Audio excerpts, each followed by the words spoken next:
Qui a dit qu'on ne peut pas escalader cette montagne? Qui a dit que je ne peux pas faire une ONG? Qui a dit que je ne peux pas reprendre des études? Personne. Donc c'est une croyance. Qui t'a dit que tu étais nul? C'est la vérité ou c'est sa croyance? Il t'a proposé une croyance. Mais c'est toi qui t'es obligé tout seul à accepter sa croyance. Ce n'est pas la vérité. C'est sa croyance à lui. Et elle n'oblige que lui à croire.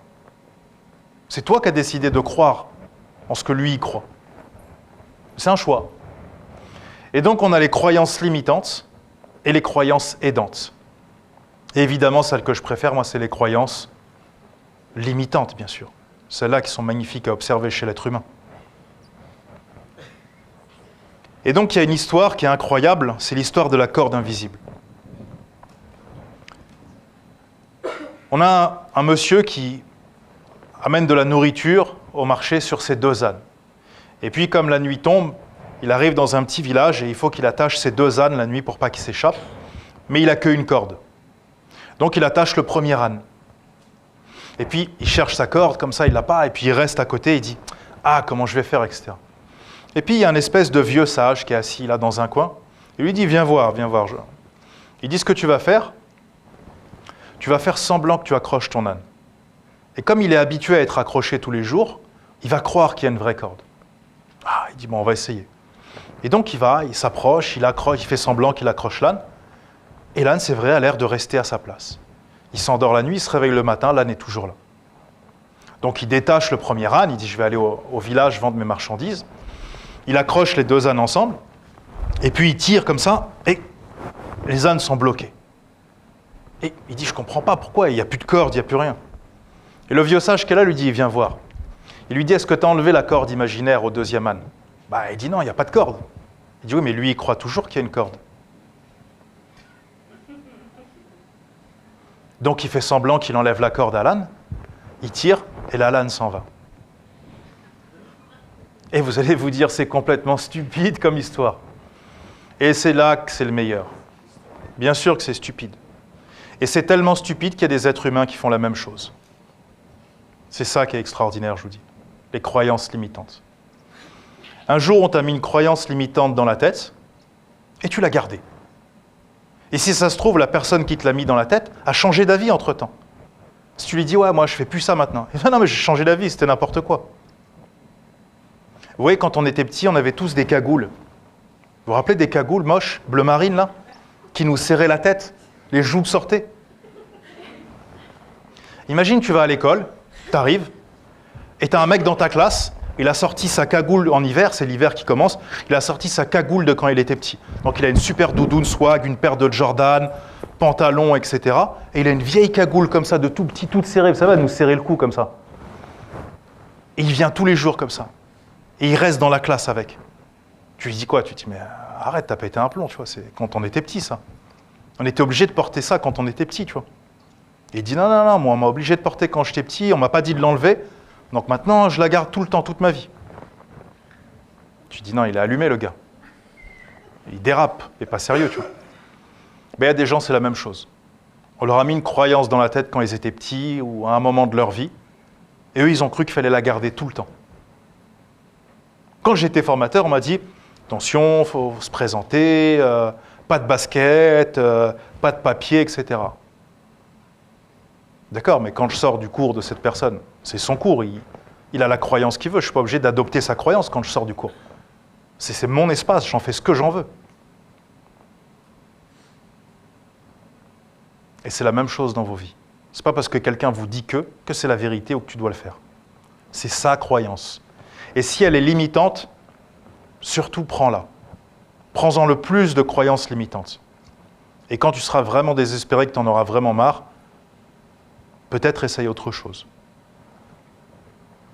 Alors, je vais vous donner un autre exemple, parce que peut-être pour certains, ce n'est pas très clair. Je vais vous proposer de fermer les yeux.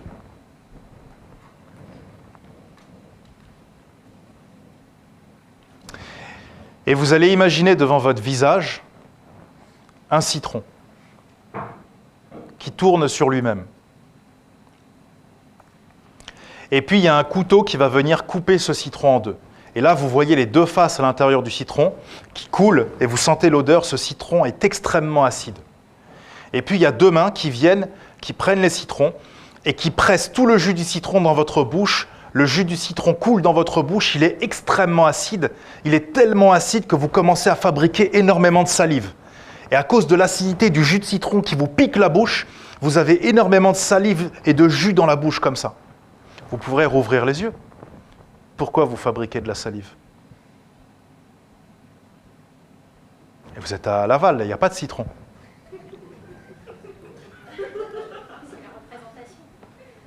Non mais il y en a, ils croient qu'ils ont de la salive, ils sont obligés de l'avaler tellement il y en a. Faut se calmer un petit moment. On est à Laval, tout va bien. Parce que votre cerveau, il n'a fait aucune différence entre ce qu'il imagine, ce qu'il entend et la réalité. Donc à force de répéter à quelqu'un que c'est un abruti, qu'est-ce que le cerveau fait? Il commence à le croire. Bien sûr. Mais encore une fois, c'est un choix. C'est un choix de croire, ou pas. Et on voit bien que nos pensées ont un impact sur nous. Donc tu as des gens, moi je connais des gens, tu leur dis comment ça va? Ouais, ça va, ouais, laisse tomber, ce béton, truc, ouais, relou, truc de ouf et tout. Ouais. Alors dans ce cas-là, il y a un truc simple à faire. Tu prends un gun, bah, t'es débarrassé. Et nous, tu nous débarrasses aussi. Sinon, si tu as envie de te battre encore, à ce moment-là, change d'attitude. Et une attitude peut-être plus positive. Mais tant que tu fais ça, déjà, tu te pollues toi-même avec des pensées négatives toute la journée, sur toi, sur les gens, sur le monde, sur les profs, sur les élèves, sur la terre, sur les gouvernants, sur tout en fait. Tout est mauvais, il n'y a que lui qui est bien en fait, c'est ça qui est génial.